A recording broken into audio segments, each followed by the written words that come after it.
안녕하세요. 제타바이트 부산센터 이동원입니다. 얼마 전에 사기꾼 판별법 영상을 올렸었는데요.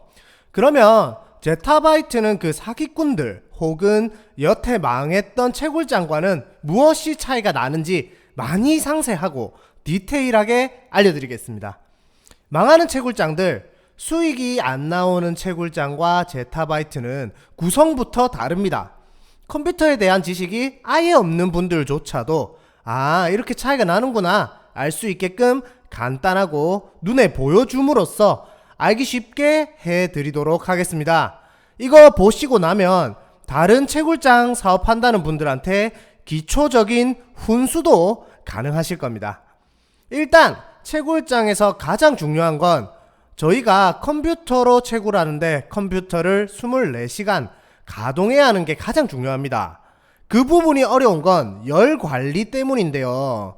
집에서 돌리는 것만 해도 종일 켜두면 컴퓨터가 엄청 뜨거워집니다. 하물며 이렇게 가깝게 따닥따닥 붙어있다 보면, 그리고 24시간 온종일 며칠, 몇 달, 몇 년을 채굴을 하려고 하면 열이 엄청나겠죠. 열이 지나치다 보면 플라스틱 재질의 경우들은 녹아버리는 경우도 있고, 심한 경우 기계에 불이 나서 화재로 번질 수도 있습니다. 캠프파이어가 목적이 아닌 이상 이 열 관리를 제대로 해야만 하는데요. 이 사진은 사기꾼 판별법 영상에서 보여드렸던 사례 사진인데요. 언뜻 보았을 때 얘네 준비 잘 해놨네, 컴퓨터도 많고 작업도 잘 해놨네, 이렇게 생각 드실 수 있는데 전혀 아닙니다. 컴퓨터 내부에서 나는 열들을 잡아주는 게 전혀 없습니다. 에어컨이 설치가 되어 있다던가 선풍기가 있다던가 바깥에서 들어오는 먼지랑 차단이 잘 되어 있을 것 같지도 않고, 컴퓨터가 철제에 갇혀서 열이 빠져나가는 것 자체가 힘들게 되어 있습니다. 이 사진 보시면 이거는 저희 제타바이트와 제휴가 되어 있는 데이터 센터 컴퓨터인데요. 이렇게 컴퓨터 간의 사이 간격도 어느 정도 벌려놓고 내부가 바깥과 통하게 해서 열이 그 안에 계속 쌓이지 않게 구조를 만들어 놓는 것입니다. 컴퓨터 가둬놓고 계속 돌리면 분명히 문제 생기게 됩니다. 그뿐 아니라 이 다음 사진 보시면 물 들어가 있는 여기 통 보이시나요? 이게 수냉 쿨러입니다. 물이 이게 계속 돌아요. 파이프 따라서 계속 이동을 하는데 여기 컴퓨터에서 난 열들을 이 물이 받습니다. 그 열을 받아서 뜨거워진 물이 파이프 따라서 돌면서 쿨러 부분을 지나가게 되어 있어요. 쿨러를 만나서 다시 시원해져서 돌아옵니다. 컴퓨터 내부가 계속해서 시원해지도록 해주는 기계입니다. 그 외에 열도 바깥으로 나가게 되고 내부 부품들도 계속해서 차가워진 물이 돌면서 관리를 해줍니다. 컴퓨터를 돌리다 보면 나오는 열들 이렇게 바깥으로 배출을 해주고 있어요. 이 큰 원통에서 나오는 바람으로 뜨거운 공기를 밖으로 배출해줍니다. 천장에는 송풍구가 있습니다. 당연히 에어컨도 24시간 내내 가동이 되어서 실내 내부 온도가 23에서 27 정도로 유지를 시켜주고 있고요. 열 하나 때문에 이렇게까지 관리를 해야 되느냐 물어보실 텐데, 여러분 이렇게 하지 않으면 코인 채굴을 할 수가 없습니다. 24시간 내도록 컴퓨터 돌려야 되는데 하루 이틀만 하고 끝낼 게 아니라 몇 달 몇 년을 계속 해야 되는데 당연히 이렇게 해야만 합니다. 이렇게 하지 않는 채굴장 사업장들은 전부 걸으시면 됩니다. 이렇게 하지 않는 곳은 오래 갈 수가 없습니다. 자, 그러면 첫 번째로는 열 관리에 대해서 이야기를 드렸었는데요. 두 번째로 인터넷망에 대해서 이야기를 해보겠습니다. 인터넷망, 그거 아무거나 쓰면 되는 거 아닌가요? 물론 집에서 컴퓨터 게임하고 문서 작업하시는 데는 아무 상관없습니다만 사업적인 부분에서는 굉장히 신경 쓰셔야 하는 부분이에요. 이 인터넷망 케이블 전선은 쉽게 얘기하자면 도로와 같습니다. 데이터들은 자동차라고 생각하시면 되고요. 엄청난 양의 차량이 움직이려는데 왕복 8차선이랑 2차선이 같겠습니까? 이 채굴이라는 게 연산을 해가면서 채굴이 되다 보면 점점 난이도가 올라가고 점점 더 많은 연산을 해야 되는데 그 데이터가 어마어마합니다. 어마어마한 양의 데이터가 지나가려면 당연히 그에 맞는 상황에 맞는 도로 상황이 있어야만 하는 겁니다. 하얀색이나 회색깔 전선은 1G, 파란색은 10G, 주황색은 40G짜리 인터넷망인데요. 자, 여기 이 사진 보시면 선 보세요. 1G짜리 쓰시는데 이거 그냥 집에서 하는 것처럼 냅둔 겁니다. 자, 다음 사진 보시면 선 색깔이 파랗죠? 10G짜리예요. 아까보다는 조금 나은데 이것도 PC방 사양인 겁니다. 이런 식으로 해놓고 채굴장 사업한다는 사람들 만나면 훈수를 두세요. 여기 인터넷망 케이블 얼마짜리 쓰는 거냐고, 이거 맞는 거냐고. 자, 다음 사진 또 보면 이제 주황색 40G짜리 쓰는 데를 만났습니다. 앞서 얘기했던 이 앞에 두 아이들 비하면 굉장하죠? 사실 이것마저도 너무 작습니다. 장기적으로 보자면, 크게 보자면 사실 합격이 아니라 확실한 불합격을 주어야만 해요. 요즘은 다 백지 씁니다. 핑크색 전선. 쉽게 기억하려면 핑크색 인터넷 케이블 쓰지 않는 곳은 다 걸으시면 된다. 이렇게 기억하시면 됩니다. 자, 다음 사진. 여긴 뭐 대단합니다. 케이블도 없어요. 닭장처럼 따닥따닥 붙여만 두고 컴퓨터 켜놓기만 하면 코인이 저절로 나온다고 생각하는 게 틀림없습니다. 이런 걸 자기네 컴퓨터 준비 잘 되었답시고 사진 찍어둔 걸 보면 기술 책임자가 분명히 다른 회사로 이직했다거나 퇴사한 것을 확실히 알 수 있습니다. 방금 보여준 사진들 보면서 잘 익히셨을 겁니다. 채굴장 볼 때 뭘 봐야 된다? 케이블 색깔을 확인해라는 겁니다.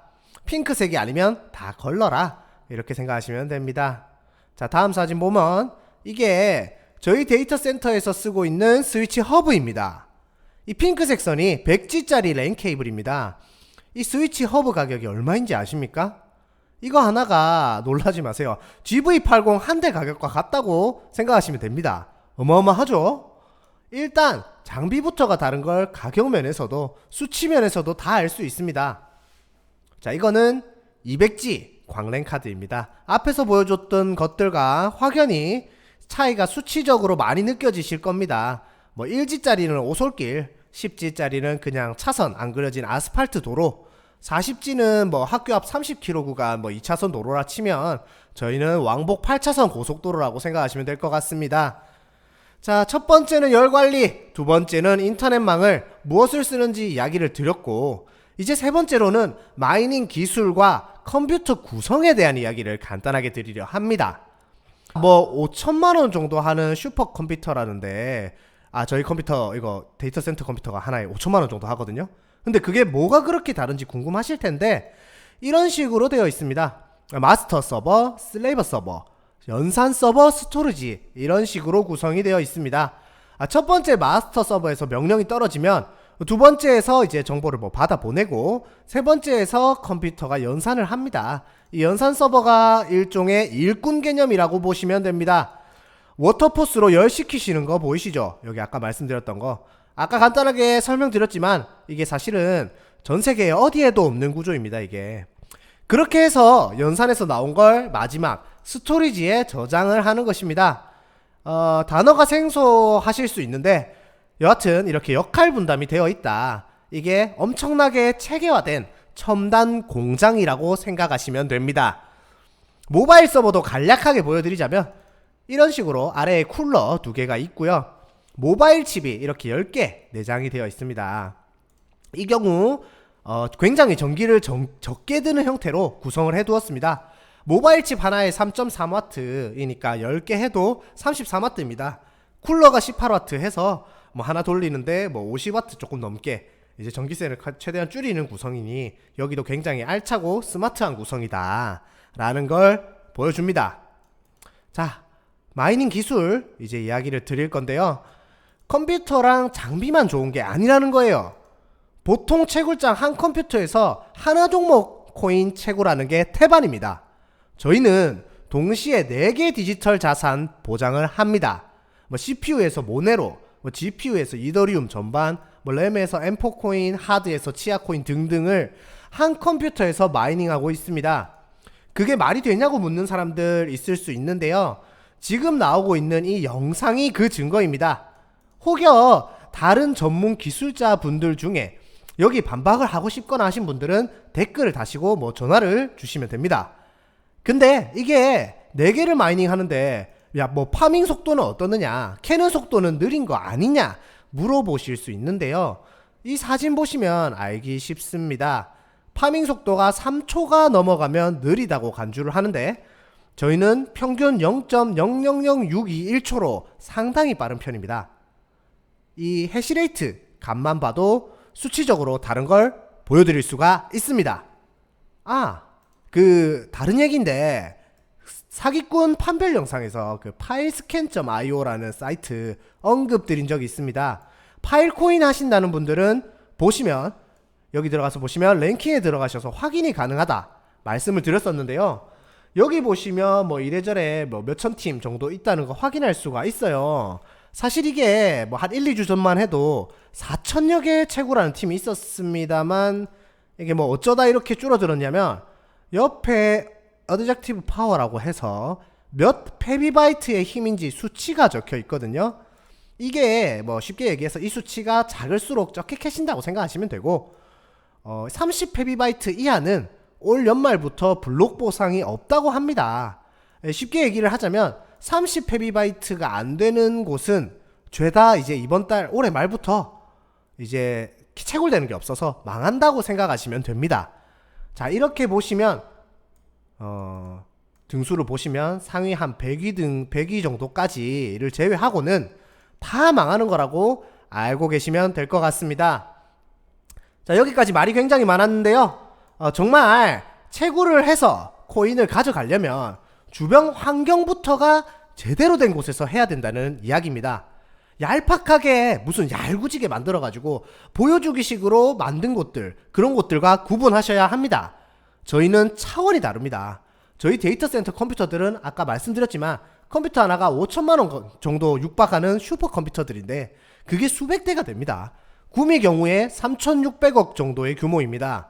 구미 데이터 센터나 대구 데이터 센터 영상 보시면 직접 볼 수 있습니다. 당연히 여기 관심 있는 분들, 패키지 구매하시는 분들 경우 궁금하시다면 연락 주시면 약속을 잡아서 저희가 직접 매달 첫째 주 수요일 날 볼 수 있게 방문을 할 수 있게 해서 같이 보여드리고 있습니다. 자, 여기까지. 다른 타 회사는 어떤 식인지, 저희 제타바이트는 어떤 것과 협약을 맺어서 진행을 하는지, 열관리, 인터넷망, 컴퓨터와 마이닝 이렇게 세 가지 기준으로 보여드렸습니다. 세상에는 마케팅도 정보도 제대로 제공하지 않으면서 수익을 준다는 사람들이 참 많습니다. 그런 걸 어떻게 믿을 수 있습니까? 허상만 이야기하면서 큰 수익에 대한 말로 남들 등쳐먹으려고 수익에 대한 이야기만 계속하는 그런 사람들은 잘 거르셔야 합니다. 이 바닥 네트워크 마케팅만 가지고는 절대 유지할 수 없습니다. 오래 갈 수 없습니다. 코인도 잘 알고 하셔야 합니다. 이 회사는 뭐 하는 곳인지, 수익이 어떻게 창출이 되는 것인지를 알아야만 합니다. 정확한 현물, 정확한 수치와 데이터, 공신력 있는 정보 확인이 필요합니다. 투자는 개인의 몫이니 이것저것 정확히 알아보셔야 합니다. 수익보다는 회사의 발전성을 보아야 다치지 않습니다. 목표가 더 많은 돈을 벌고 싶으신 거라면 더더욱 그렇습니다. 오늘은 여기까지. 이동원이었습니다.